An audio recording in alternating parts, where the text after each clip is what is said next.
Isa ka rin bang naniniwala or hindi naniniwala? Kung hindi ka naniniwala, wala naman akong magagawa. Kasi ako talagang binahon ko na talaga sa limot na hindi na makaranas ng ganitong, pag-iisip at talagang talagang kinalimutan ko.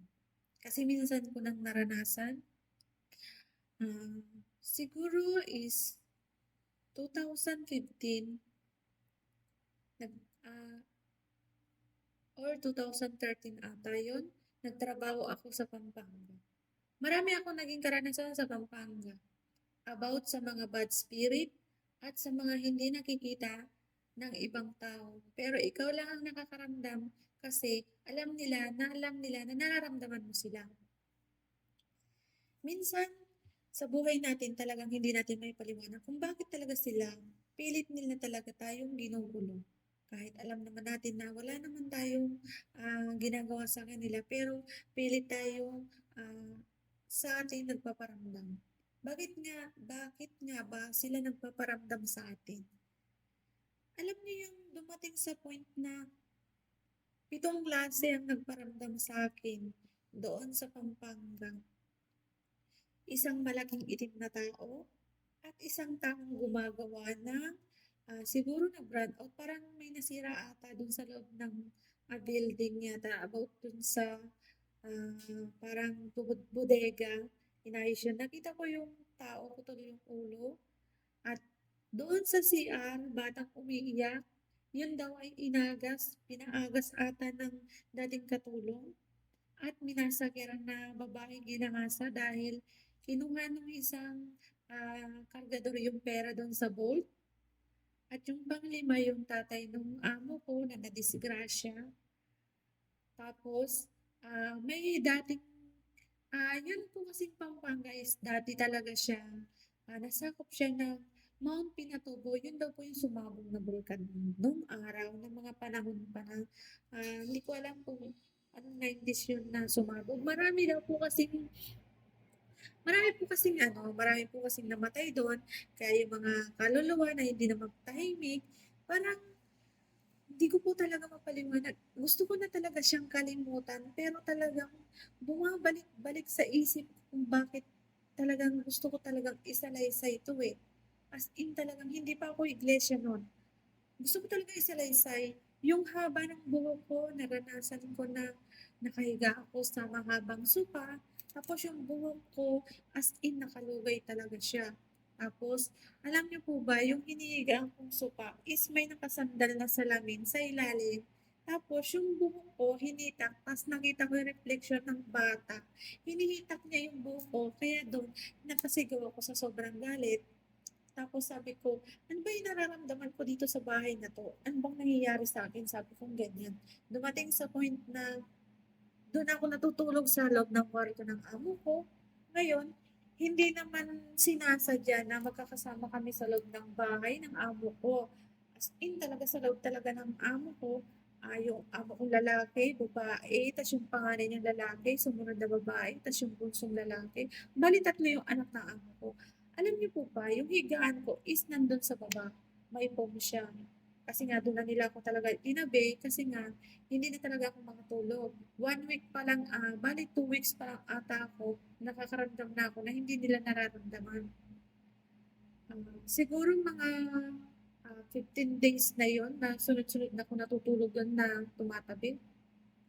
Hindi ko mapaliwanag kung bakit yung anak ng amo ko is nakasakay sa akin at sakal-sakal ako na sumigaw ako pero hindi ko boses yung pagsigaw ko.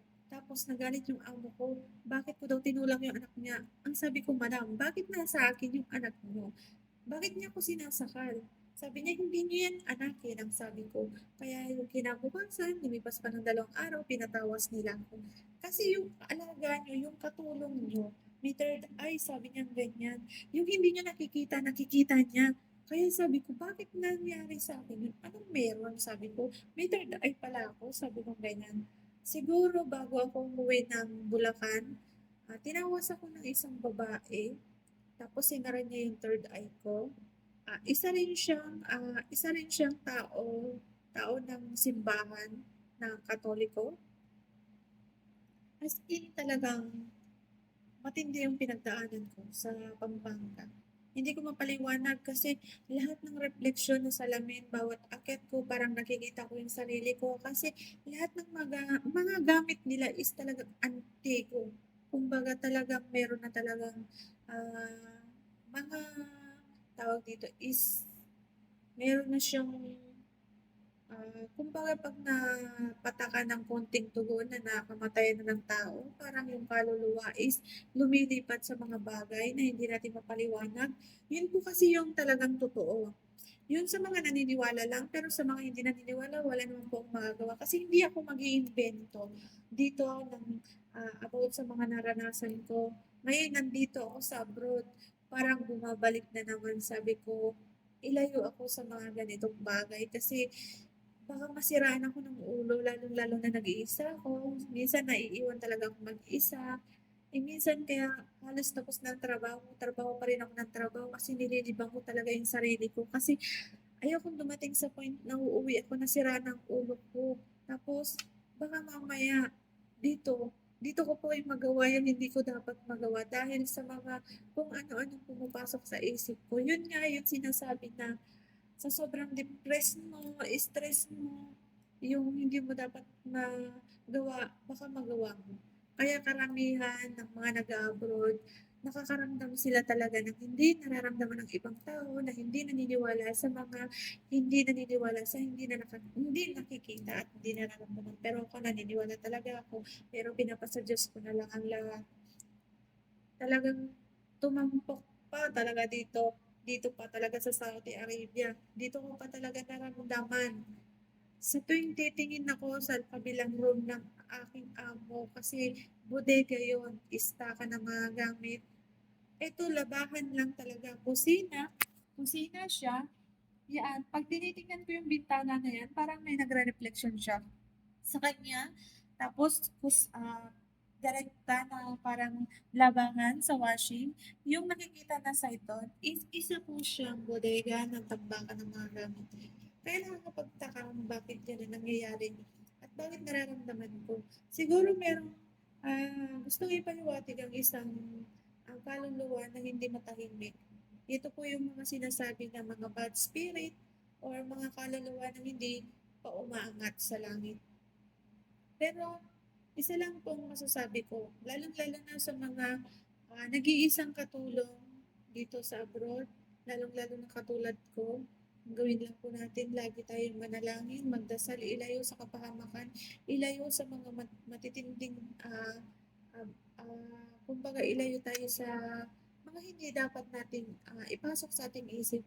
Dapat ang ipasok natin dito sa ating isip is puro nakakatuwa lang kasi para umiwas tayo sa mga ganyang klase para iwas na masiraan tayo ng ulo. Kasi once na parang ipapasok natin yung mga hindi dapat ipasok sa kaisipan natin, doon bumibigay ang utak natin at parang gusto nating mamatay, gusto nating gumawa ng hindi maganda. Yun, dumarating sa point talaga yung mga ganyang klase, lalong-lalo na sa mga OFW, tapos na-stress ka sa Pinas, tapos hindi man lang maparamdam yung pamilya mo, doon po dumarating sa point na parang bumibigay yung isang OFW na katulad natin na kadama. Kaya ang masasabi ko lang, naniniwala ka man o hindi ka naniniwala sa mga ganitong klaseng bagay, ang higit mong pagpaniwalaan ay lagi kang tumawag sa taas para paglabanan ng mga bagay na hindi dapat pumasok sa iyong isip. Kasi unang-una, sisirain nila yung isip mo hanggang sa makuha nila yung kaluluwa mo na bumigay ka at bumitaw ka sa iyong sarili. Ang dapat natin gawin, lagi lang tayong makinig na ikakasaya natin, ikakatagumpay natin para hindi tayo bumitaw. Kasi mahirap, mahirap umuwi ng bangkay, mahirap umuwi ng baliw, mahirap. Kaya dapat dito kailangan natin paglabanan.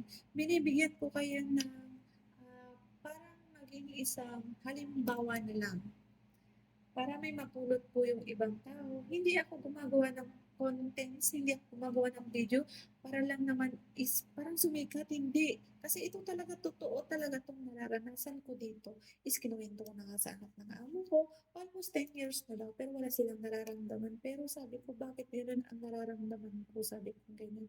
Tapos sabi ng amo ko, "Ang gawin mo manalangin ka lang, magdasal ka lang," sabi niyang gano'n.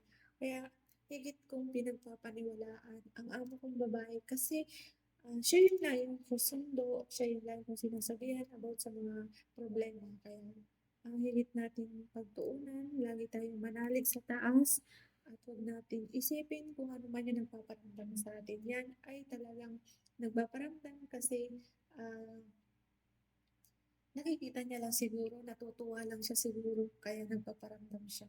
Kaya ang masasabi ko lang sa mga katulad kong OFW, lalo na kung nag-iisa ka, lagi kang magdadasal, ilayo tayo sa kapahamakan, at ilayo tayo sa mga bad spirit, at lagi tayong magtiwala sa taas. At maraming maraming salamat. Sana nasa mabuti kang kalagayan, kabayan.